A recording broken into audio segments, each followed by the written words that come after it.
listening to the Holy Bible 1-Year Challenge with Master Storyteller Michael Wood, featuring the easy-to-read version and used by permission from Bible League International. Enjoy the show! Hello everyone, welcome to day 152. We will begin the book of 2 Samuel, and I'll be giving a detailed introduction in just a moment. We're continuing in the book of John, and Jesus' body is still missing. But Mary Magdalene is at the center of the story, as she's crying for the body of Jesus, not knowing where it is. But then angels appear to her, and then finally Jesus appears to her, and through Mary Magdalene, the resurrection of Jesus is announced. Some believe, while others doubt. But when Jesus appears in a room, even when the doors are locked, his followers have no choice but to believe that Jesus has risen, just like he said he would.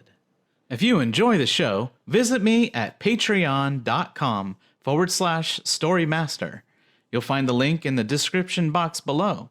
By contributing as little as $1 per month, you will enable me to continue this ministry, and you'll get cool rewards too.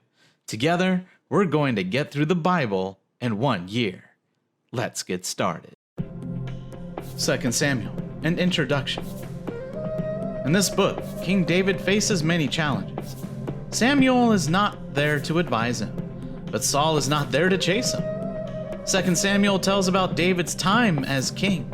While David was building his kingdom, he had many successes and many failures. When David obeyed God, his kingdom was successful. In fact, God made a promise to King David. He told him that his kingdom would never end. When God made this promise, he was looking forward to the eternal kingdom he would set up through one of David's descendants. This was to be Jesus of Nazareth, God's chosen king, the Messiah, or Christ. King David reminds us of King Jesus because he included people of different races in his kingdom. Neither kingdom was limited to one nation. David expanded his kingdom by conquering most of the nations around Israel. He also made treaties with other, more powerful nations. This is one reason why Israel became so powerful. David did not begin his rule as the king of all the Israelite tribes.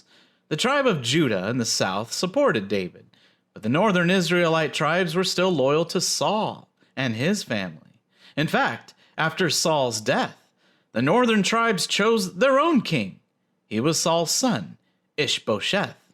But Ishbosheth was king in the north for only 2 years.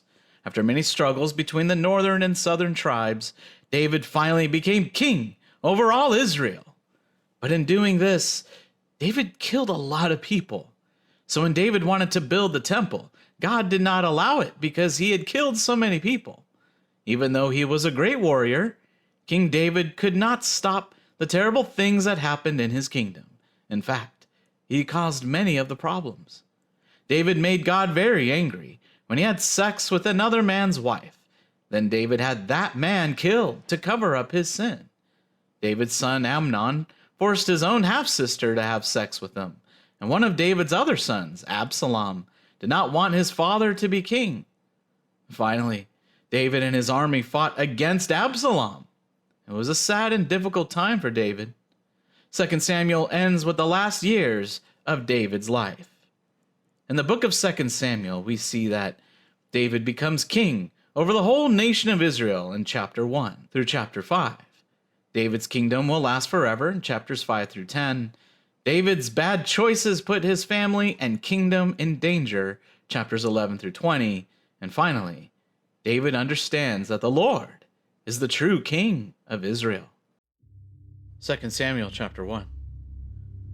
David learns about Saul's death. After David defeated the Amalekites, he went back to Ziklag. This was just after Saul had been killed. David had been there for 2 days. Then, on the 3rd day, a man from Saul's camp came to Ziklag. His clothes were torn, and he had dirt on his head. He came to David and bowed down with his face to the ground. David asked him, "Where have you come from?" The man answered, "I just come from the Israelite camp." David said, "Who won the battle? Tell me." The man answered, Our army ran away from the battle. Many of them were killed in the battle. Even Saul and his son Jonathan are dead. David said to this young soldier, "How do you know Saul and his son Jonathan are dead?" The young soldier said, I happened to be on Mount Gilboa, and I saw Saul leaning on his spear. The Philistine chariots and horsemen were coming closer and closer to Saul. Saul looked back and saw me. He called to me, and I answered him. Then Saul asked me who I was. I told him that I was an Amalekite. Then Saul said, Please, kill me. I am hurt badly, and I am about to die anyway. He was hurt so badly that I knew he wouldn't live, so I stopped and killed him.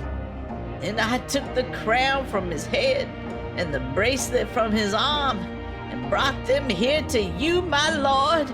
Then David tore his clothes to show his great sorrow. All the men with him did the same thing. They mourned, cried loudly, and did not eat anything all that day.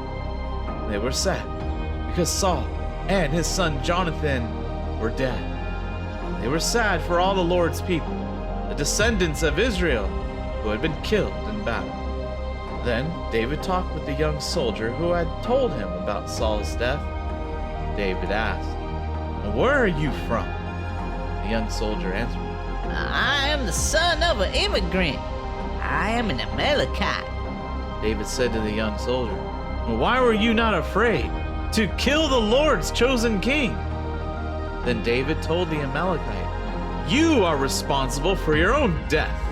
You said you killed the Lord's chosen king, so your own words prove you are guilty." And David called one of his young servants and told him to kill the Amalekite. So the young Israelite killed him. David sang a funeral song about Saul and his son Jonathan. David told his men to teach the song to the people of Judah.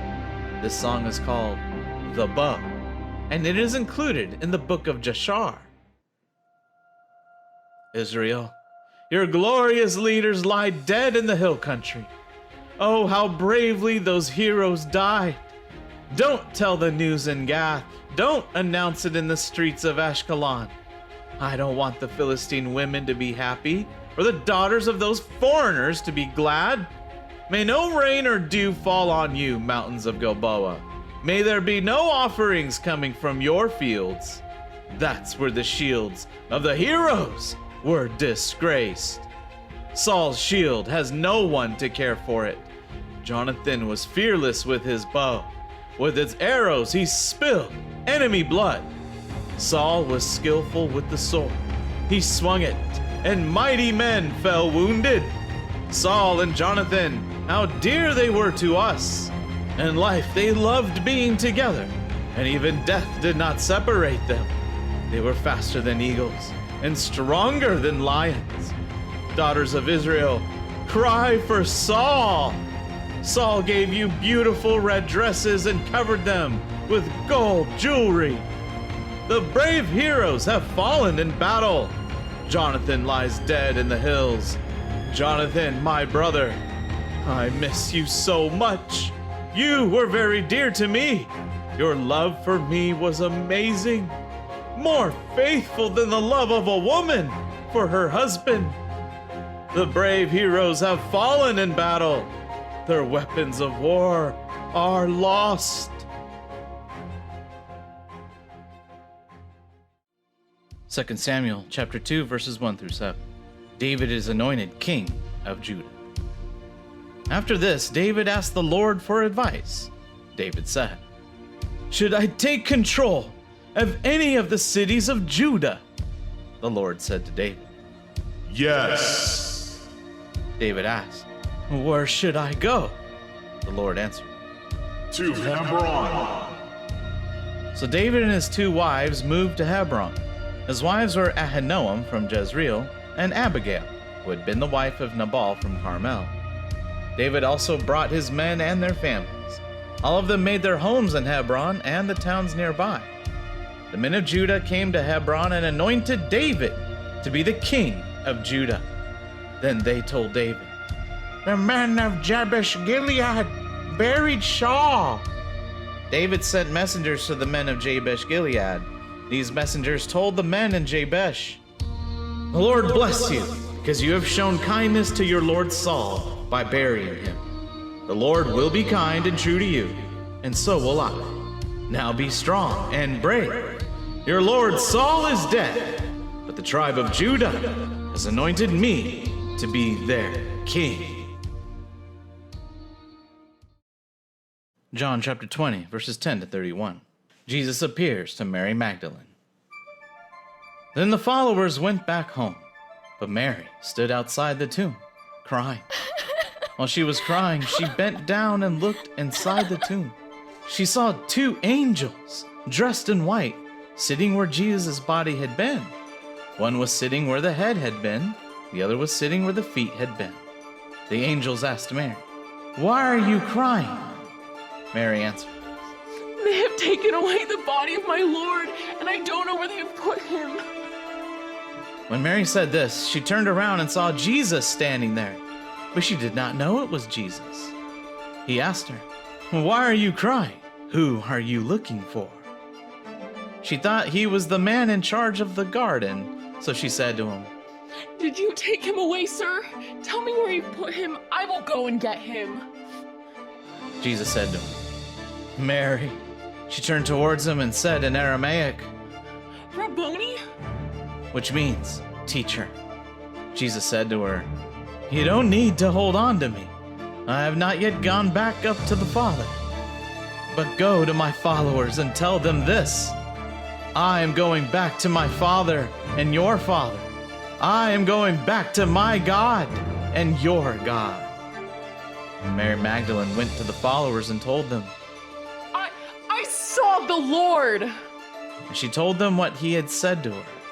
The day was Sunday, and that evening the followers were together. They had the doors locked because they were afraid of the Jewish leaders. Suddenly, Jesus was standing there among them. He said, "Peace be with you." As soon as he said this, he showed them his hands and his side. When the followers saw the Lord, they were very happy. Then Jesus said again, "Peace be with you. It was the Father who sent me, and I am now sending you in the same way." Then he breathed on them and said, "Receive the Holy Spirit. If you forgive the sins of anyone, their sins are forgiven. If there is anyone whose sins you don't forgive, their sins are not forgiven." Thomas, called the twin, was one of the 12. He was not with the other followers when Jesus came. They told him, "We saw the Lord." Thomas said, That's hard to believe. I will have to see the nail holes in his hands. Put my finger where the nails were, and put my hand into his side. Only then will I believe it. A week later, the followers were in the house again, and Thomas was with them. The doors were locked, but Jesus came and stood among them. He said, "Peace be with you." Then he said to Thomas, "Put your finger here. Look at my hands. Put your hand here in my side. Stop doubting and believe." Thomas said to Jesus, "My Lord and my God." Jesus said to him, "You believe because you see me. Great blessings belong to the people who believe without seeing me." Jesus did many other miraculous signs that his followers saw, which are not written in this book, but these are written so that you can believe that Jesus is the Messiah, the Son of God. Then, by believing, you can have life through his name. Proverbs chapter 13, verse 20 to chapter 14, verse 4.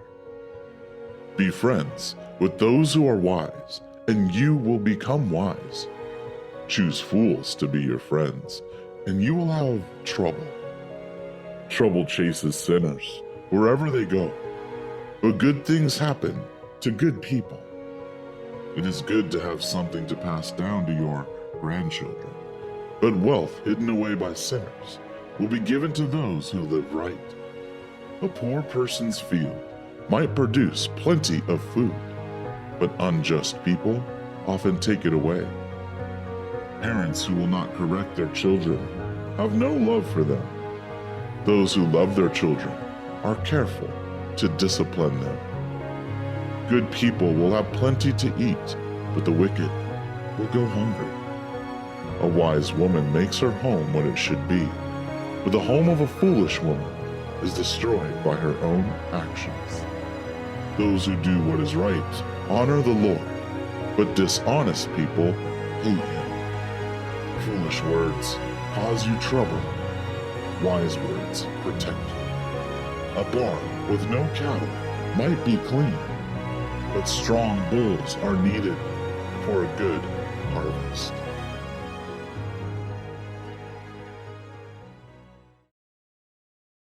Thank you, everyone. That was day 152. Join us for day 153. Continuing in 2 Samuel. Even though David is anointed king of Judah, another king arises to challenge him, which divides Israel into two kingdoms. Then there is war between Israel and Judah. And we will be finishing the book of John. Jesus appears to more followers. Then he has a one-to-one talk with Peter, then gives some final instructions to his followers. We hope you enjoyed today's verses. Be sure to leave us a positive review and to share this podcast with your friends and family. Please join us for the next episode as we experience the Bible in 1 year.